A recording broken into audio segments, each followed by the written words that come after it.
Welcome to Dynamics of Dialogue, your one-stop shop for peace and love on the airwaves, a safe space for people of color and our allies. Join us every week as we have real dialogue with people going through real life. Your dynamic, your dialogue. Come get some. Welcome to Dynamics of Dialogue. This is your host, Ty Davis, and I'm here in the studio with Milk. Say what's up. How y'all doing? Yeah, and I brought Milk in the studio today to talk about him and his background. Milk is an incredible poet. I've seen this brother on stage just crush the mic with the most intellectual. He ranges from everything. You got a broad range of poetry. I appreciate that. Yeah, he does. He does. So, Milk, I wanted to start out asking you, how did this passion for poetry come about for you? I believe the passion. Honestly, it's not. It might seem like it's a passion for poetry, but more so it's just writing. Mm-hmm. Right now, in middle school, that's where my writing started. I didn't notice it until I was older, and I look back once I started doing the poetry. I used to write. They used to have us do stories. It was say here go the subject, write a story. And whenever we would go up to the front of the class, everybody would like, be quiet, be quiet. The most hardest people would tell everybody, be quiet, he ready to go up, right? And I would go up there and everybody be quiet and bang on the tables, and they would just stop and just listen to me while I would tell stories. Mm-hmm. But I didn't know that was my gift. I didn't know that. It wasn't in my mind. So I've been writing really since I was younger, but I never look at it as it was a gift. I just look at it as like, I'm just doing it. So, for the audience, I know you, and I know you grew up in Baltimore, mm-hmm. And I know Baltimore is not everybody say hello to Coco. Shout out to the dog. She likes to make her candid appearances, so I just had to integrate her into the show. So everybody knows who she is. She even goes out in the newsletter. So I know that you have, growing up in Baltimore, and Baltimore is rough. I got family in Baltimore. Okay. Yeah, so how do you think that experience of growing up in that environment impacted your writing and your desire to write? And did it help you with that experience of growing up? As far as writing, mm-hmm. I believe writing helped. Yes, I do believe it. It's an outlet. Mm-hmm. It's an outlet to express your feelings when you feel like you can't talk to anybody. I believe you can. When you're a writer and you use your imagination, you can write yourself out of anything or into anything. Mm-hmm. If your imagination stretched beyond the limits of what people do. Mm-hmm.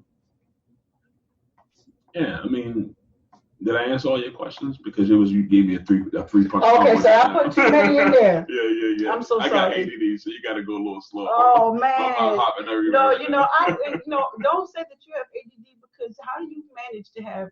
You keep 16 poems in your head? Right, not probably like 20, over 20. Over 20. So how do you have ADD and you keep over 20 poems in your head? I mean, how does that work? Because just like anybody with ADD, what you love, you can focus on. Mm. You know what I mean? Like I know kids who have ADHD and ADD. When they're playing a game, they're masterful. You know what I mean? Mm. So whatever your passion is, something in your brain can say, all right, let's focus on this. So it's almost like you managed. This is kind of interesting, because this is something I didn't know about you. Mm-hmm. So for me, there's trauma in my background, and the things that came about as a result of that trauma, some of those things show up as really positive qualities, and some of them show up as maybe not so positive qualities. But the part of what I've learned to do is take those and channel it. Mm-hmm. So it kind of sounds like you've taken their experience and what you deal with, and you kind of channel it. Because I can't keep 20 poems in my head. We've had that discussion before. Right. Well, let me say this to you. I wouldn't want you to say you can't. You can and can't do whatever you want. Mm-hmm. Like can and can't is on the same block. It's just about which one you choose to pick up. Mm. If you can, you're running this business and you're doing different things. If you see her vision board or some of the things you need to work on in the future, it's so many things up there. The average person might look at this and say, I can't do this. I can't run a business. I can't do my pockets. I can't create websites. I can't do this. But you can do whatever you want to do. You can if you put all your focus into it. So here's the thing, though. Okay, I'm sorry. For me, I'm a person, because I know Milk is always, that's why I call my brother, because he's like the big cheerleader. You can do this. When are you going to get back on stage? I know. Right. But see, for me, and this is good. This is good dialogue. because part of trauma, and it's extremely important because we have so many of us in our community that deal with it. Part of trauma is that based on the severity of it, some people, particularly folks that have been through prolonged trauma. Okay. So like you may have which I'm pretty sure both of us would really have more like a complex PTSD because it's a result of multiple experiences. Growing up in the hood, as being a black man, dealing with police, that type of thing. So for me, it's actually affected me to the degree where I have cognitive impairments. Oh, okay. Yeah, so that's why I have a whiteboard, because I know I'm not able to retain but so much. Then I'm a Six Sigma green belt. I can use in my past life, if I could work for other people and develop efficient processes for them, why can't I do that for myself? Right. But see, what you just said, that's exactly what I mean. Meaning like I created a process to learn these forms. Exactly. Oh, okay. I have a process to pray. I have an alarm clock in my phone to actually pray, because if not, I will forget that. So it's like what you just said, it made me remember. That's what I do. I created a process to learn poems. And my process is this. I record myself on my phone, convert it to an MP3, and I play it on my phone. I listen to it over and over and over again. Now that is how I memorize. Yeah. And then one day it just clicked. And then here's the other thing, is like I don't try to do the whole thing at one time. I break it in pieces. So like if it's like a 5-minute poem or 4-minute poem, I'm gonna learn in 2 minutes, and then I know that 2 minutes, and I'll learn the next 2 minutes. Or I might say I'm gonna do 1 minute, yeah, then I'll go to the next minute. But when you listen to it over and over again, one day it just click in your mind, just like songs you don't like, and you'll just know it. So you're right, because it's almost like, so okay, see, I appreciate the support, but I tell you, this is a brother that will hold you accountable for your greatness. So just know that. Right. But so really, it's not that I can't, because what I've done, as you're looking at, is I've created a process that I can achieve these things. Don't stop. And it may not be that I have to retain it in my head, but I have it here and I have a process, and onboarding staff to kind of manage things. Then it means I can. Yes. Right. So that's good. So your message is very motivational. You're always such an inspirational and motivational person. Where did that come from? I mean, what kind of influence? How do you get to be such a how do you become such an incredible motivator when you came from such tough, challenging background, the neighborhoods? Well, my mother, she motivated me. My mother, she made me feel like I could do anything. You know what I mean? And the funny thing is, I didn't know she was making me feel like I could do anything until I became a grown man, and I felt like I could do anything. At one time when I was younger, I was using my power for the wrong way. Let's talk about that detail. Like, if you know how to motivate people, you can motivate people, and you can motivate people to do negative, or you can motivate people to do positive. And when you don't know that you have the power to do these things, you just using it the wrong way until you realize what you have, and then you say, "Oh shit, it's a bigger responsibility." It's a lot, right? You know what I mean? And then not just that, I also understand that. I understand the fear of to get on stage or to get out of your way of following your dreams and stuff like that. We all had to deal with, that fear. And once you start doing it and you figure out the algorithm to get past these things, I want everybody to feel what I feel.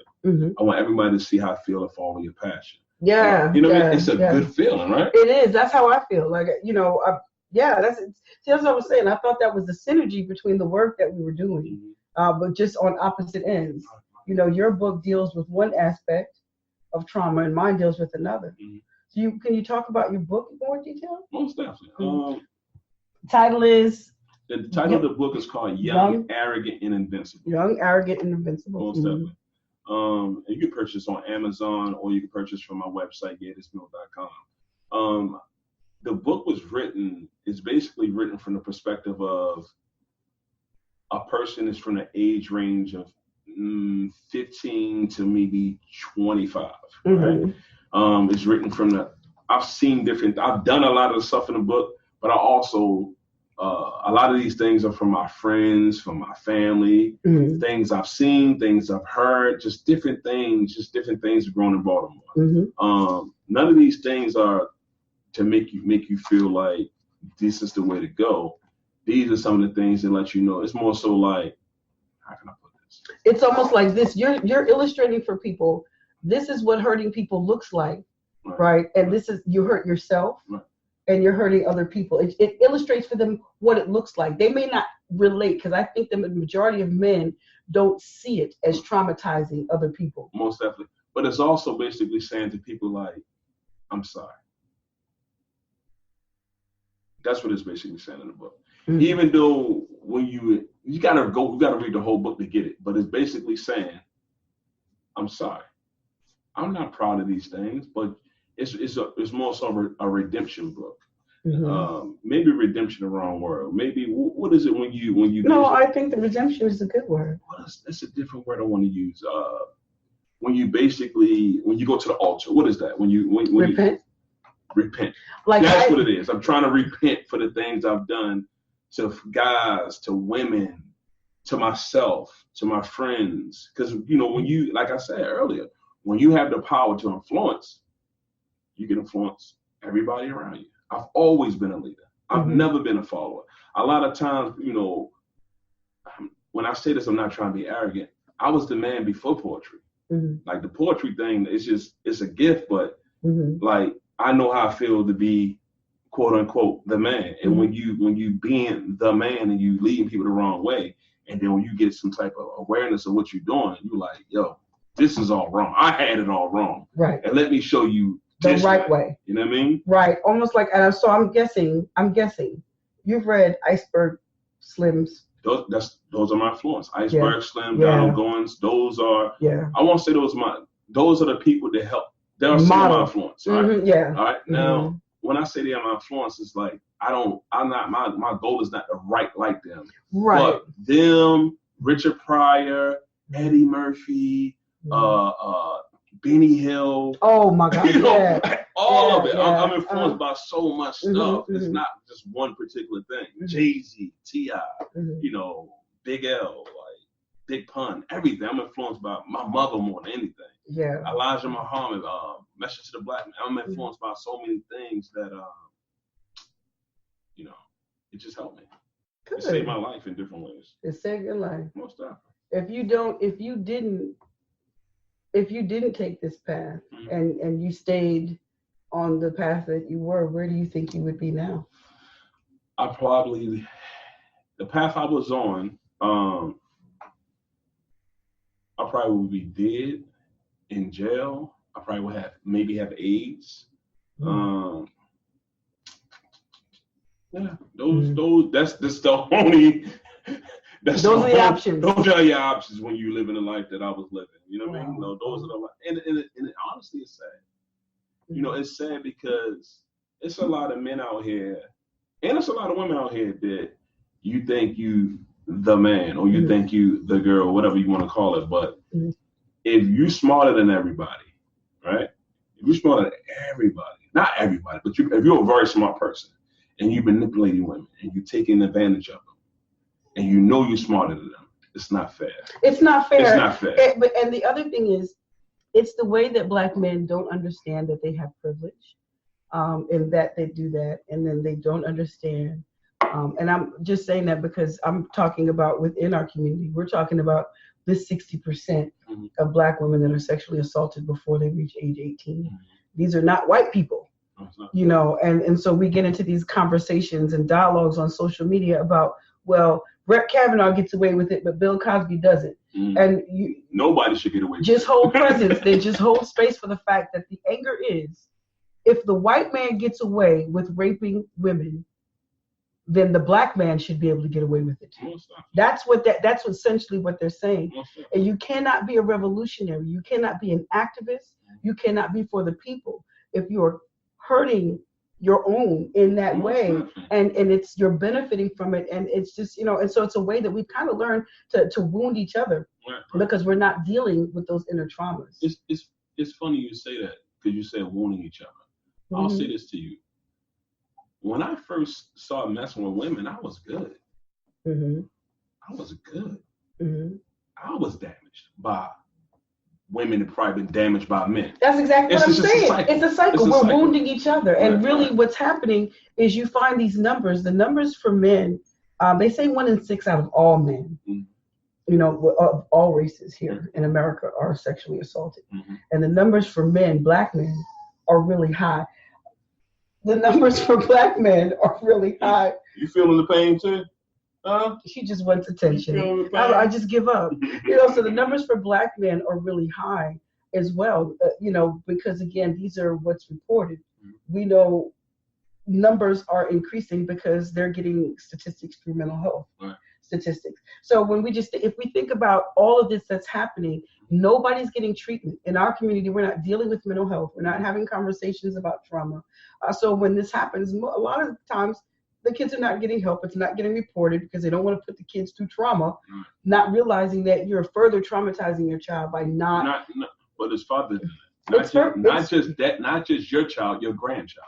And your grandchild, it's going to keep going. And that's why I say there's no such thing as generational curses. Curses take the responsibility out of your hands. These things exist generationally because culturally, it's normal in our culture that people are growing up having Thanksgiving dinner with their assaultant, the person that raped them, the uncle, the pastor. We're forced to be in places, coexist in places with people that hurt us. Most definitely, I agree. Yeah, and so there's no resolution, and then we're wounded, and then we wound each other, and it becomes a terrible cycle. I was telling you that I had a guest on earlier, Sunshine Parnell and Ife Wilson from Harambee's House of Wellness, and the whole reason why she started that was for that reason. The husband, the wife was a poet, Queen Harambee here in Atlanta, and she was assaulted by her husband, victim of domestic violence, and was fatally wounded.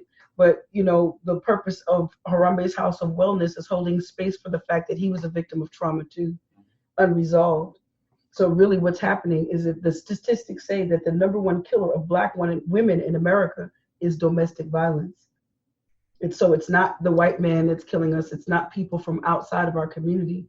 It's happening inwards, and it's because there's no safe spaces for men to talk about the trauma. Yeah. And that's why I invited you here. And it's funny you say that there's no safe space for men to talk about their trauma, because I believe, even though the numbers say that men were molested or whatever. It says you are. It's just that they don't have people report it together. That's what I'm ready to say. Yeah. It's way higher than whatever. It's way higher than that, yeah. It's almost, in men's mind, it's like, if you've been molested by a man, it's like, it's a double-edged sword. If you've been molested by a man, you don't want to talk about that because that's embarrassing, right? To you. And if you've been molested by a woman, you've been tricked to believe like you the man. You know what I mean? Because you done slept with somebody older than you. So it's like you damn that way, you damn that way. So a lot of men just keep it in their head and keep it to themselves. You know they do. And the thing that I took note of as extremely important when I read Iceberg Slim's pen was he opened up that book with an account of his adult caregiver molesting him, raping him, because it's not framed in that way. It's framed as a sexual encounter, but it's really rape because he was like 11 years old. And that's how the book starts. And then he goes on from there into discussing all of these ways, how he manipulated these women. And what women don't understand, we don't talk about that enough, about how men are sexually assaulted by adult women. And how that creates an anger inside of them. They're introduced, because part of that is what they call involuntary arousal. So the confusion and the anger that creates for him is that he experienced an arousal and, erection, and may have even, had a climax when he didn't want to. And that part of that is we're promoting the message in the community to understand that our bodies are wired to work that way, even when we don't want that response. So but that tends to be the source of the guilt and the shame, because then the person is characterized as wanting it. And I think I know it's more enhanced when the person that assaulted the man is a male, because now they have to understand they're confused. Donnie McClurkin talked about it. You're confused. A man had sex with me and I became aroused. So am I gay? I'm confused, So, and I'm not saying that's the totality of homosexuality. I'm saying that there are people that had that struggle because something like that happened to them. Yeah, and it's funny. I don't like what you just said. I don't believe that's the source of homosexuality. But who's to say that some men that has been molested didn't go that way because they confused. Well, I know people. Right. I know men that have shared with me. There are men that are open about that, like Pastor Donnie McClurkin. Mm-hmm. He's open about that he was assaulted as a young child by a man. Mm-hmm. And for years he lived a homosexual life. Right. And he, and so his motivation for changing, I'll leave alone, I don't know. But I know that there are people who it does create when you're getting stimulating feelings from somebody that you're not supposed to, mm-hmm. whether it's a parent that's the opposite sex, whether it's a member of the same sex, it's confusing, mm-hmm. and you hold space for that. Now, of course, I believe that, there's more X chromosomes than Y. That's not a belief, that's a fact. So I think you're born with more feminine. It takes the Y chromosome to make a man. So I do believe there are people born that way. Right. It's like Malik Yober said in an interview I watched recently. He said, I'm born from a man. I was a man and a woman is inside me. It's both created. Yeah. But see, again, I think part of that is even in the idea of our Western understanding of the Creator is given a masculine image. But if God is our Creator, I'm a woman. Mm-hmm. How can I be God and you be God, but God is solely male? Right. There's the ancient Hebrews, they call one of the terms they use for God is El Shaddai. That means the many-breasted one. Mm-hmm. That's a nurturing. It's not a masculine characteristic. So I think there's a lot of this that's steeped in Western ideas that kind of put us at odds with ourselves. It's funny you said it, because when you were saying something earlier, I thought of this, but I just didn't want to say it. Mm-hmm. When you brought up Western civilization basically influenced our thought process. Absolutely. When you said it's not the white man doing it to us, it's us doing it to us. But it is the white man indirectly, because a lot of these habits that we have been passed down for them. I'm not sure if we was way back before we was infiltrated huh?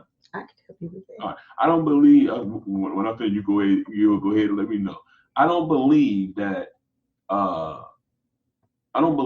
we were raping black women before we was in back in the day during the Kemet times. I don't believe that people was molesting little kids back then. I could be completely wrong. I wasn't there back then. But I do believe a lot of the bad habits we have as black people are inherited by white people. So that's what I believe. I could be wrong. To speak to that, on the surface level of that, I'll use myself as an example. Mm-hmm. So I can say that I've inherited bad habits because I'm a survivor of sexual trauma, mm-hmm. right? There's lots of things I developed. Those bad habits, the trauma may have happened to me, but once that trauma happened to me, it's incumbent upon me as an individual to heal. Most definitely. So that responsibility is on me. Most definitely. When it gets passed down, it's not being passed down by a white person. It's being passed down. We're passing down all of these ideas. You're right. So a lot of these things did come from slavery, but we're the ones that's teaching it to our children. All right. Let me say something. Mm-hmm. What you're saying is absolutely right, but this is the thing that this is between me and you and a lot of people. Mm-hmm. A lot of people don't. First of all, they don't even know that they have trauma. Mm-hmm. That's the first thing, right? That's the truth. The second thing, if they don't know they have trauma, they can't take ownership. They can't take ownership. Then on top of that, drop it, break it down. Then on top of that, people are even scared to talk about it. So there's so many things, so many levels to it. Whereas though, how can you take ownership for things that you don't even understand about yourself? That's why you're creating a space with your poetry and your book. I'm creating a space with my poetry, my show, all this platform. Because if we want to see it, we have to create space for it. So and some of those things, they actually work. Because like the genital mutilation, that didn't begin with colonialism. So there were some societies, but we have to remember Africa is not a country, it's a continent. Over 1,500 languages spoken on that continent, and the variations in culture from the tip to the bottom are different. So there are some areas where women are dominant, and the women choose their partners. They make the selections. It's structured there, and then you have other areas where it was different.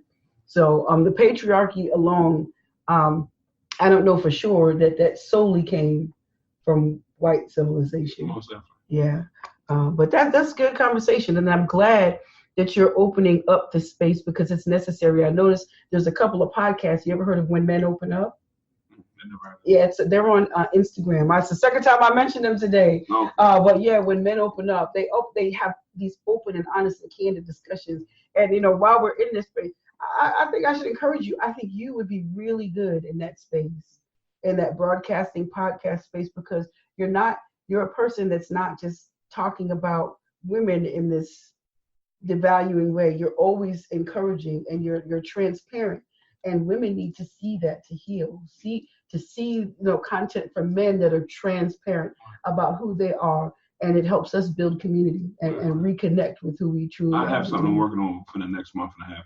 Yeah. See, look at that. I'm working on something. Look at that. You're the busy man. I'm trying, man. What else do you got going on? So you are a poet. You're a poet. You're an author. Of course, I know what you do, but I got to get you to tell everybody else. So what's going on? I'm a poet, author. I host a show every third Saturday at Cash Cafe. I have merchandise, which you see right here. This is milk. I have different shirts. I have shirts that say acknowledge my presence. I have shirts that say poetry is my religion. You sell these shirts? Yes, I do. I didn't put it on my website. Most of the time I only sell it out of my only reason I didn't put it on my website because I think I'm gonna put this on my website. No, what you're gonna do is what you're gonna go and register in my community on boasoblackmedia.com, and we're gonna have a free. Or you registered already, so you're just gonna go book your consult, and we're gonna have a conversation about your multiple streams of income. Most definitely. And why you're not gonna walk around just selling those. No. I'm not doing it that way. Okay. The main thing I'm trying to do is, like, how can I put it? My goal is to have my shirts separate. Like this shirt, I'm gonna put it on my website. But the other shirts, I don't want it kind of to be attached to me. I just want it to stay on its own. So I have to create another website for it. So that's the main thing. We'll talk about it. You know what I mean? So that's the main thing. That's all right, because this is what we do. This is what we do. Part of community building. So there's people in this community that are into marketing. There's people in this community that are into all marketing, branding, all of that. So we'll have conversation. So excuse me, been getting over allergies. So that's why I sound a little bit hoarse. I've been doing a lot of talking. So listen, it wasn't going to even be possible for you to come and sit in my studio without dropping some hot shit. So what you got for me today? Okay. Since the conversation, before we go forward, let me make sure I clear something up. Even though we talked about rape and just different things like that, none of that type is in my book. I wasn't raped for women. Because of transition. Oh, right. Okay. So yeah. I didn't mean to give that. It's all good. I'm cool with talking about it, but I want to make sure it's clear. Like, I was talking about crazy. I've done crazy stuff and stuff like that I'm ashamed of, but I didn't do nothing like that. Thank you for saying that. It's all good. Thank you for saying that. What you want to hear something about? You know what? I'll do something about what we're talking about. Yeah. Untarnished tight skin wills them in. You smell that? No sin. Innocence in the air. Once you unwrap her gift, it can never be fair. Screams sound like laughter when you're used to it. Clueless, but no excuses. I've sipped on the tears of women insecurities and fears to quench my selfish, misogynistic thirst. Even though I counted on a woman to nurture me since birth, I'm cursed. Releasing my sorrows between multiple women's thighs until pieces of innocence starts to dim in the eyes. Focusing on fractures of the truth inside the lies until the lies become the truth. Now I'm shoving my aspartame lies down her throat, praying that she don't choke or analyze and regurgitate my mistakes. Ashamed to face myself in the mirror because God knows I haven't been telling the truth. Don't worry, I remember I was innocent just like you. The only difference is I lost my innocence earlier than you. Every woman who ever used their powerful feminine disguise to bat their eyes or smiled at me wanted to use me for sex, money, clout chasing, or companionship. Using sex as a weapon, blackmailing me with my C's for currency. Now I have no love for any woman who's trying to steal my C's, yet I feel like I'm a faucet for spirituality and healing.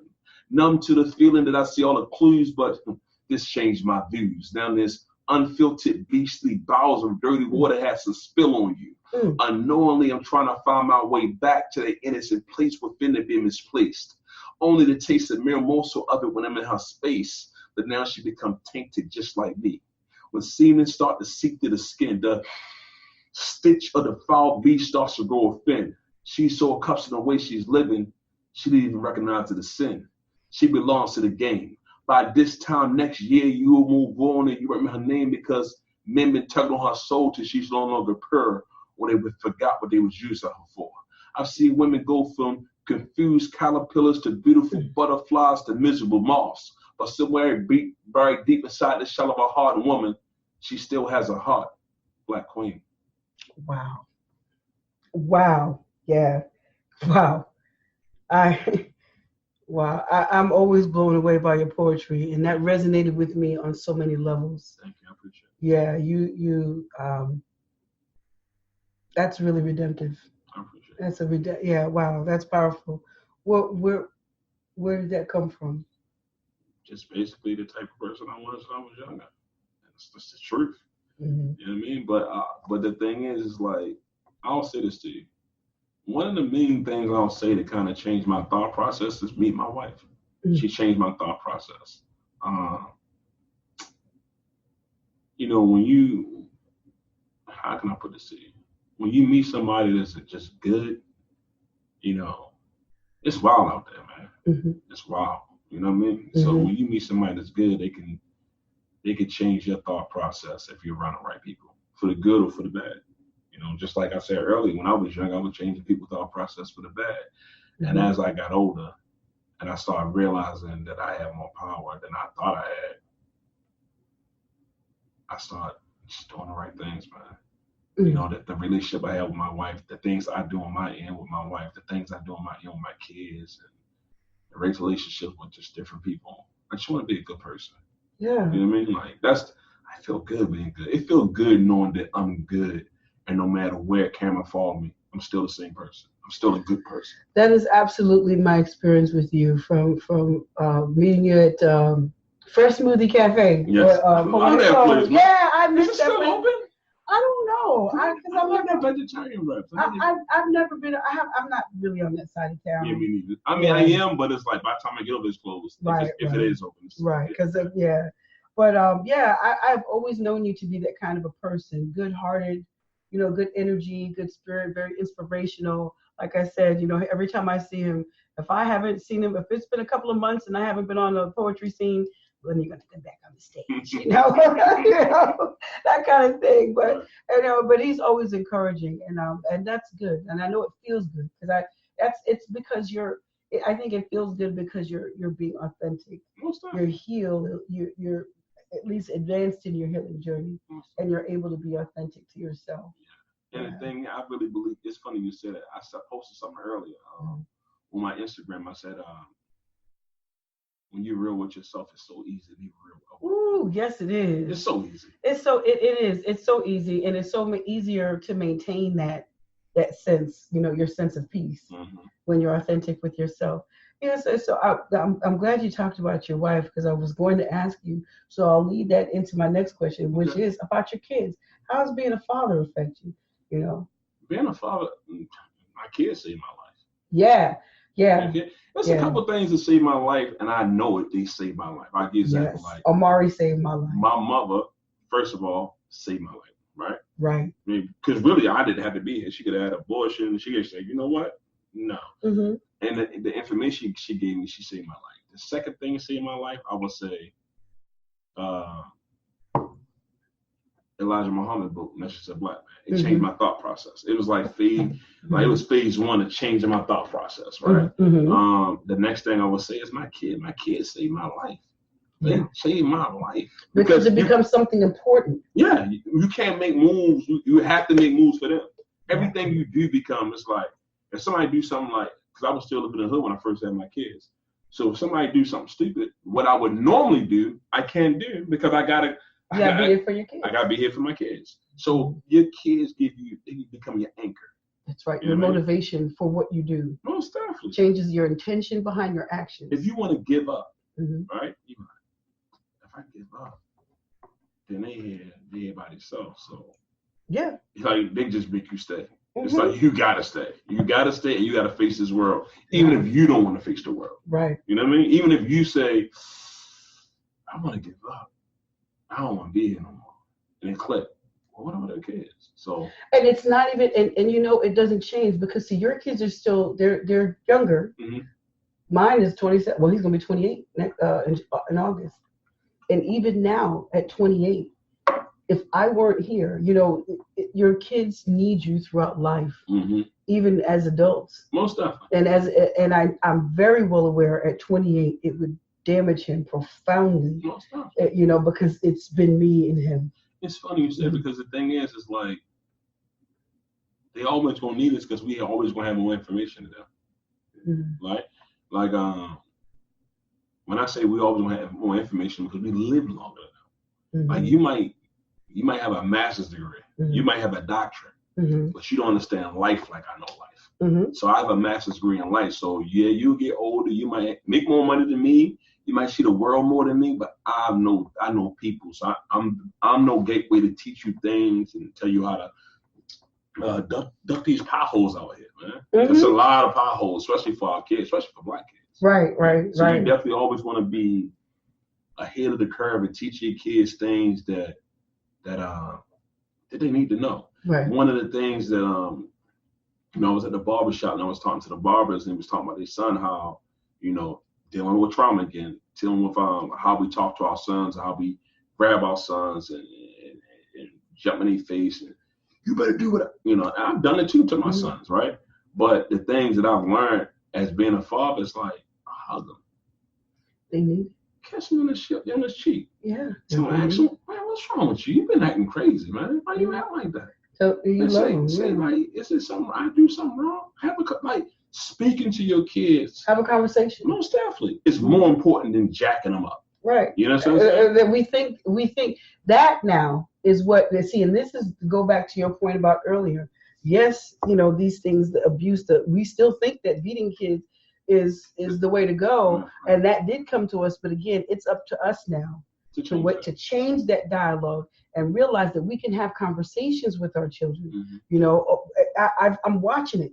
We have conversations with them. I've had the same experience with my son, and I'm grateful that I've had this awareness while he's still young. Because again, when we heal, we're healing, like you said earlier, we're healing the future generations. Most definitely. And that's the goal.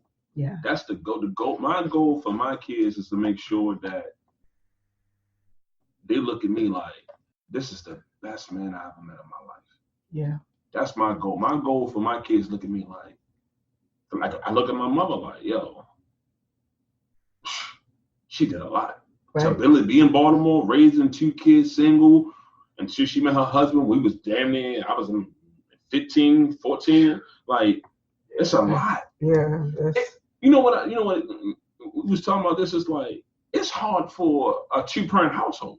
It is. So for a single parent. I can't even imagine, and we live like near horses and sheep and stuff like that. So we're not even in the hood.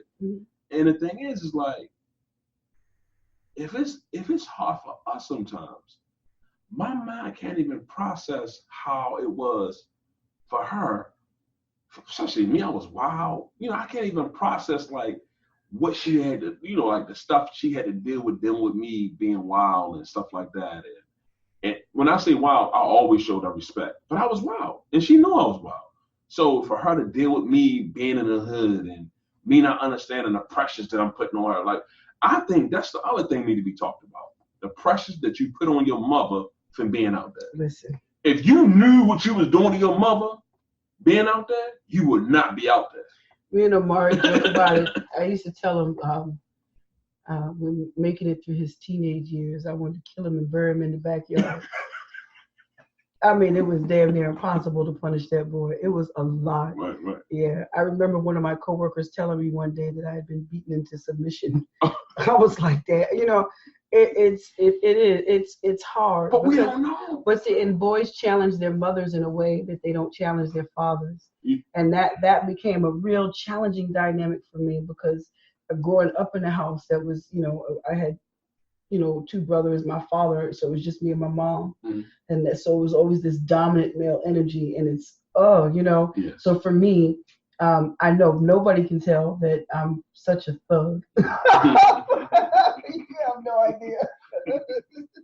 But I mean, because again, I grew up with 2 older brothers. My father's a 4th-degree black belt in karate, but it has an effect when the idea of disciplining your kids is this gruff, and not that nurturing. So how do you if we're beating our kids and we're telling them we're doing this because we love them, we're confusing them, their idea of love, because love doesn't mean that you get a beating or you get hurt. It means that you get understanding and acceptance, and that doesn't mean that you don't even get discipline, but it doesn't have to be physical in the way that it is. So we're creating all of this, and then if we're not nurturing them, how do we expect them to grow up and be nurturing adults? But like I said, I'm grateful because Omari and I talked about it. We did a show last year together on self-care, and it's actually him that it was his departure from the Christian church that really started this journey for me of awareness, because I had to walk with him.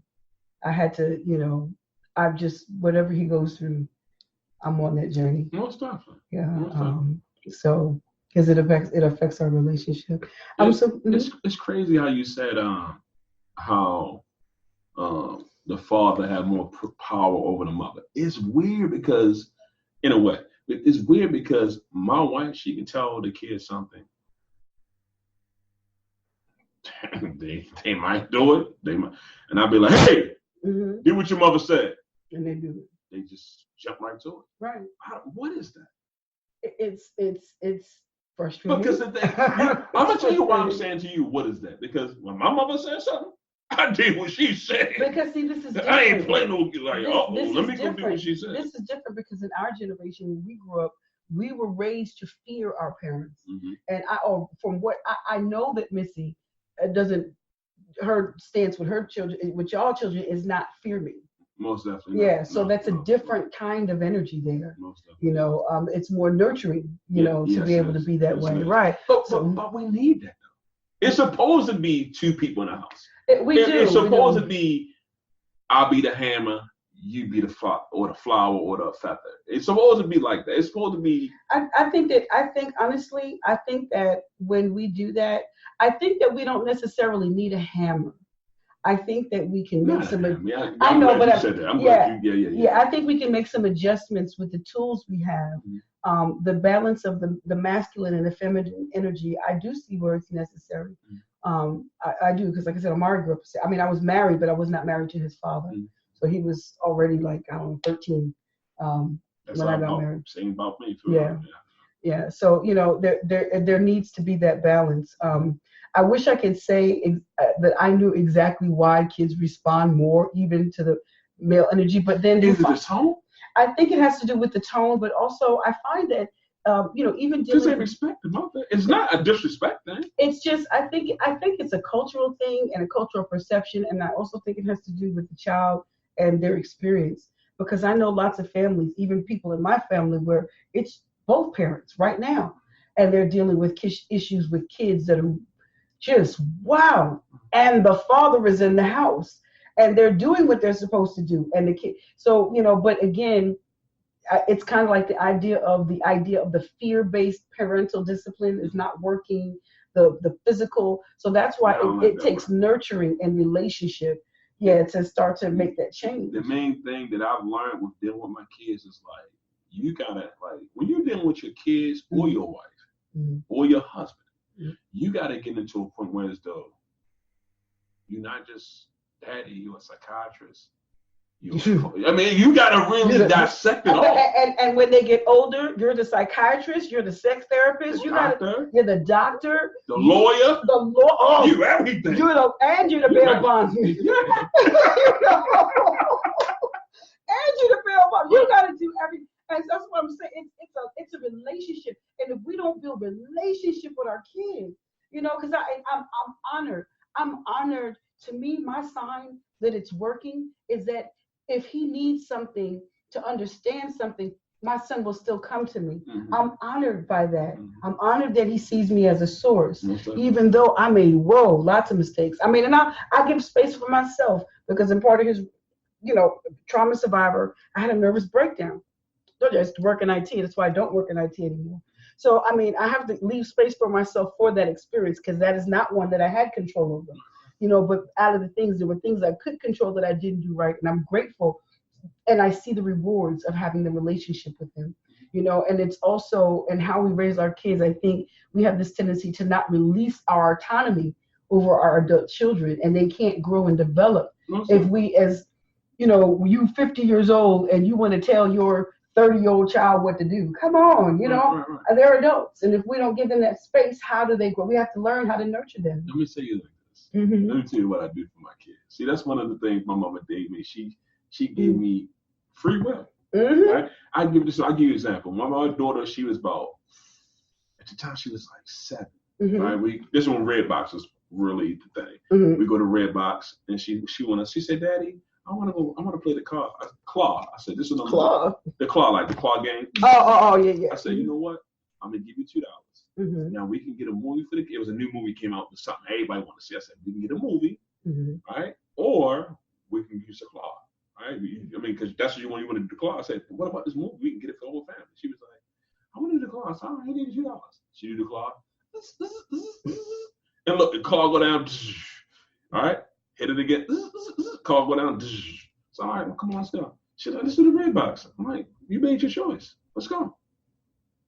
I consistently do that to them to let them know you gotta make the right choices. Because if we don't give them the opportunity to make choices and we're dictating to them what their choices are supposed to be until they become adults, then how are they supposed to be successful? And not just that, you won't be able to make mathematical equations on what's right and what's wrong for you. That's right. Because you don't know what's right for yourself. That's right. You know what I mean? That's right. And there's something else you said. The other thing we do when we hold on to our kids, we hold on to our kids and don't relinquish that power because we become so that trauma still. I believe because it is. If like let's say like my mother, she never met a husband, right? Let's say like she never had a husband, right? Mm-hmm. I'm her man, mm-hmm. not sexually, weird stuff like that. But I'm the only man that she could depend on. I become that source of hope. Of a good man, she done raised me to be this. She see who I am. And then she's like, well, I don't want that man to go nowhere. And then on top of that, it can get into a thing where as though if you're not careful, when you do have a good woman in your life, and your mother is on the opposite end of the spectrum, it can wind up being like this. Mm-hmm. It could be a problem because she don't want to relinquish you. And it's deep. I have family members. I see people. I know people in that exact situation, and their marriage is falling apart because the mother won't relinquish her authority over the son, or the mother won't relinquish her authority over the daughter. I see it all the time. And again, it's just about it. And like I said, the way that we can change it though is we start to have these conversations. We create this space. We have to get out of that idea of being powerless. We have power with our intentions. So if you intend to succeed and you intend to change something and you model your actions towards that, like you just talked about with your kids, then you see the results. That's the way it works. Listen, I'm telling you, I have thoroughly enjoyed this conversation. This has been such a great interview. I love that you came out and dropped some stuff. Before we wrap up, I want you to share your social media with everybody and talk about the next few shows you have coming up. The name of all platforms is Yet Is Milk, Instagram, Facebook, and my website. The next show I have is July 3rd. It's a feature at Reflective Soul Series. It's the first Wednesday. This is my second feature there. They're the people gave me my first feature. I have a show July 20th. Is the show we do every month, every third Saturday. We fly somebody down here from Chicago. This is my calendar and stuff. Everybody can catch your upcoming shows on your website. Most stuff. YeahThisMilk.com. Click on the upcoming shows tab. Yeah, go to upcoming shows tab, or also go to my mostly go to my Instagram. Thanks so much for joining us on today's show. Do you have any parting words you'd like to leave us with? The one thing that we have to do as Black people is not only forgive ourselves, but we need to forgive people for what they don't know. Yeah. That's some people just don't know. Yeah. You know? And we have to remember that just because we came to this level of awareness that everybody not aware. Mm-hmm. And to me, that's the most important thing. Mm-hmm. And even though it might seem like common sense to us, mm-hmm. It's just not. No, it's not. Yeah. All right. That's all. Yeah. Oh, I'm glad. Thank you for leaving such beautiful information, a beautiful final thought with the audience. I thank you again. Hope everybody enjoyed the show. The realness of milk. I keep wanting to put that is in there. Thismilk.com. Check the website out. Buy his book. Just bless the brother. Oh, let me say one. You can also soon purchase my second book. It's called I Apologize. Awesome. And when is that available now? No, I pulled it because I had to do some more editing. So okay. So I Apologize will be available starting maybe the end of August. The end of August. Yes, I'm going to hold you to it. Thank you again for joining, everybody. Be intentional with your plans and manifest your best. Thank you for listening. We hope you enjoyed our show. Tune in every Sunday at 3 p.m. at OfficialDofD.com. Follow us on social media at OfficialDofD. Your dynamic, your dialogue. Come get some.